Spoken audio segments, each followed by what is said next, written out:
প্রথম গুপ্ত পর্বত জয় বাঙালিদের। গুপ্ত পর্বত জয় সোনারপুর আরোহীর ৯ বাঙালি সদস্যের। ৬,১৫৯ মিটার উচ্চতার গুপ্ত পর্বত জয়। আজ সকালে গুপ্ত পর্বত সামিট জয় সোনারপুর আরোহীর ৯ বাঙালির। আমাদের সঙ্গে রয়েছেন আমাদের প্রতিনিধি আবির। আবির, এর আগে সোনারপুর আরোহীর সদস্যদের আমরা অনেকেরই নাম জানি, যারা ৮,০০০ ফিটের শৃঙ্গ, তার মধ্যে মাউন্ট এভারেস্ট অবশ্যই রয়েছে, তারা জয় করেছেন এর আগে। ৬,০০০ ফুটের এই গুপ্ত পর্বত, এই জয় কিভাবে স্পেশাল? তার কারণ হচ্ছে যে গুপ্ত পর্বত আক্ষরিক অর্থেই এর আগে কেউ সামিট করে উঠতে পারেনি। পর্বতারোহীদের সঙ্গে কথা বলে যেটা জানতে পারা যাচ্ছে যে ১৯৫৫ থেকে একাধিকবার চেষ্টা করা হয়েছে এবং শুধু ভারতীয়রা নয়, প্রচুর বিদেশি যারা পর্বতারোহণের সঙ্গে যারা যুক্ত অভিযাত্রী তারাও বহুবার চেষ্টা করেছেন। তবে এর যেহেতু কোনো নির্দিষ্ট ডেটা বা কোনো রুট নেই, ফলে শেরপারাও এইখান থেকে তাদেরকে নিয়ে গিয়ে সামিট পর্যন্ত করাতে পারা যায়নি। এবং এবারেও যারা সোনারপুর আরোহীর যে সদস্যরা, তারা যারা এই গুপ্ত পর্বত অভিযান করলেন বা সামিট সম্পূর্ণ করলেন আজকে সকালবেলা ১১:৩০ একটু পরে, তারা তাদের কাছেও নির্দিষ্ট কোনো রুট ছিল না, তারা নিজেরাই রুট তৈরি করেছেন। বারবার ধরে বেস ক্যাম্প থেকে তারা বিভিন্ন ক্যাম্প তৈরি করতে করতে গেছেন, বহু সময় ফিরে এসছেন। এই করতে করতে তারা আজকে সকালবেলা তারা এই সামিট সম্পূর্ণ করতে পেরেছেন। এই পর্বতারোহী দলের যারা নেতৃত্বে ছিলেন তিনি ছিলেন রুদ্রপ্রসাদ হালদার, এছাড়া সত্যরূপ সিদ্ধান্ত, চয়ন চট্টোপাধ্যায়, দেবাশিস মজুমদার, তুহিন ভট্টাচার্য, নৈতিক নস্কর, ডক্টর উদ্দীপন হালদার, দীপাশ্রী পাল ও নন্দীশ কালিমানি, তারা প্রত্যেকে ছিলেন। এর পাশেরও একটি পর্বত ছিল, সেটাতেও তারা চেষ্টা করেছিলেন, তবে সেখানেও যেটাই বলছিলাম যে এই জায়গাতে নির্দিষ্ট কোনো রুট নেই, কোনো তথ্যই পর্বত সম্পর্কে পাওয়া যায় না। সেই অভিযান আপাতত স্থগিত রাখা হয়েছে এবং যারা পর্বতারোহণ সম্পূর্ণ করলেন তাদের সূত্রে যেটা জানতে পারা যাচ্ছে, প্রথম কোনো অভিযাত্রী দল গুপ্ত পর্বতে পৌঁছলো এবং এই চূড়াতে পৌঁছে তাদের যে সামিট সেটাকে সম্পূর্ণ করতে পেরেছে। ফলে এটি তাদের মতে এটি একটি ওয়ার্ল্ড রেকর্ড এবং তার জন্য তারা আবেদন জানাতে চলেছে। একেবারেই একটা অন্য রকমের একটা অ্যাচিভমেন্ট বলা যেতে পারে বাঙালির। প্রথমবার এই গুপ্ত পর্বত জয় সোনারপুর আরোহীর ৯ বাঙালি সদস্যের। ধন্যবাদ আবির। বর্ষা এলেও দক্ষিণবঙ্গে এখনো তেমন বৃষ্টি নেই। জুনে দক্ষিণবঙ্গে বৃষ্টির ঘাটতি, ৭২% বৃষ্টির ঘাটতি দক্ষিণবঙ্গে। একদিকে যখন দক্ষিণবঙ্গে বৃষ্টির এরকম ঘাটতি চলছে, সেই সময় জুনে উত্তরবঙ্গে আবার অতিরিক্ত বৃষ্টি, ৬৪% অতিরিক্ত বৃষ্টি উত্তরবঙ্গে। জুলাইয়ে যদিও দক্ষিণবঙ্গের এই যে বৃষ্টির ঘাটতি রয়েছে তা কেটে যাওয়ার একটা সম্ভাবনা রয়েছে।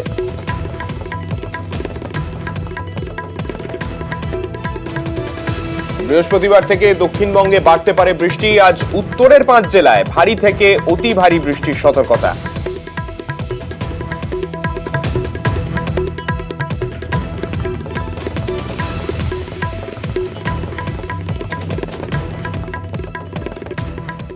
দক্ষিণবঙ্গে বৃষ্টির ঘাটতি থাকলেও উত্তরবঙ্গে কিন্তু অতিরিক্ত বৃষ্টির ছবি বিগত কদিন ধরেই আমরা দেখতে পাচ্ছি। ইতিমধ্যেই জলপাইগুড়ির ছবি দেখাচ্ছি। জলপাইগুড়িতে বিভিন্ন এলাকা জলমগ্ন হয়ে রয়েছে।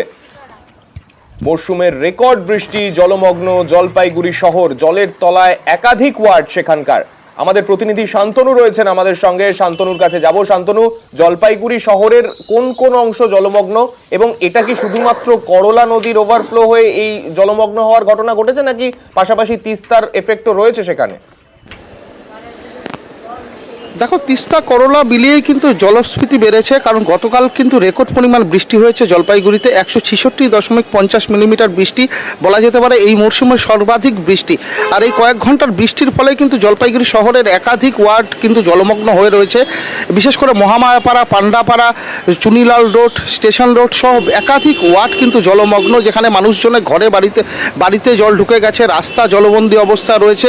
এবং এই সমস্যা কিন্তু দীর্ঘদিনের সমস্যা। এই বছর সমস্যা সমাধানের একাধিক পদক্ষেপ নিয়েছিল পুরসভা, যেরকম নিকাশি নালা সংস্কার, গদাধর খাল সংস্কার, সেই পরিকল্পনাও ছিল, কিন্তু দেখা যাচ্ছে সমস্ত পরিকল্পনায় ভেস্তে দিয়েছে এক রাতের অত্যাধিক বৃষ্টি বা মাত্রাতিরিক্ত বৃষ্টি।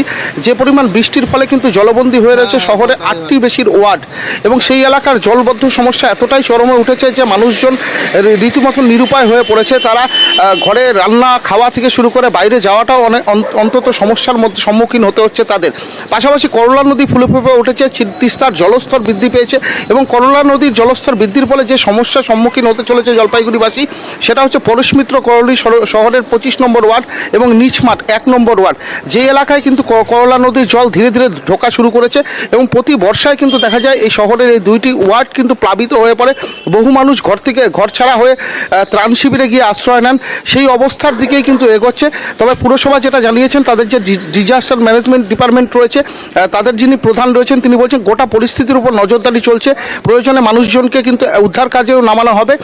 কিন্তু যেটা সবচেয়ে বড় সমস্যা, যেই এলাকাগুলো জলবন্দী হয়ে রয়েছে সেই এলাকার মানুষজন দুর্ভোগের মধ্যে পড়েছেন, কারণ তারা আশায় ছিলেন যে এই বছর হয়তো জলবন্দী সমস্যা থেকে কিছুটা হলেও মুক্তি হবেন তারা, কিন্তু দেখা যাচ্ছে সেটা হয়নি। রেকর্ড বৃষ্টি কার্যত সমস্ত সমস্যার একটা নতুন করে তৈরি করে দিয়েছে, যেখানে জলবন্দী সমস্যাটা মারাত্মক কারণ হয়ে দাঁড়িয়েছে জলপাইগুড়ি শহরে। ফলস্বরূপ একটা ভোগান্তির মুখে পড়েছেন জলপাইগুড়ি শহরের বিস্তীর্ণ এলাকার বাসিন্দারা। একেবারে সেই জলপাইগুড়ি শহরের মানুষ যারা ভোগান্তির সম্মুখীন হচ্ছেন, কি বলছেন তারা শোনাবো। কি হলে না আমাদের মাথায় কোনো জল ঢুকে যায়, কোন চলে আসে জল, থাকতে পারি না। কাউন্সিলর যাই বললি, কাউন্সিলর বলে হ্যাঁ করবো, ঠিক করবো, ঠিকই করে না। কতদিন যাবো কাউন্সিলর পাশে, কাজ কোনো বাদ দিই। তো এই সমস্যা নিয়ে আমার কি হয়েছে আজকের দিন দেখো, দিনটা নষ্ট হয়ে গেল। বাথরুম চারদিকে বাইরের অবস্থা কি আছে সব ভিজে, হাঁড়ি কড়াই চাল টাল সব ভিজে গেছে। আমরা ব্যবস্থা না করলে তা আমরা তো মারা যাবো। এবার আমাদের অত করে ঘরের জল, রান্না করবো কোথায়, সিলিন্ডার ভিজে গেছে, চালের বাস্তা ভিজে গেছে, বাসনপত্র।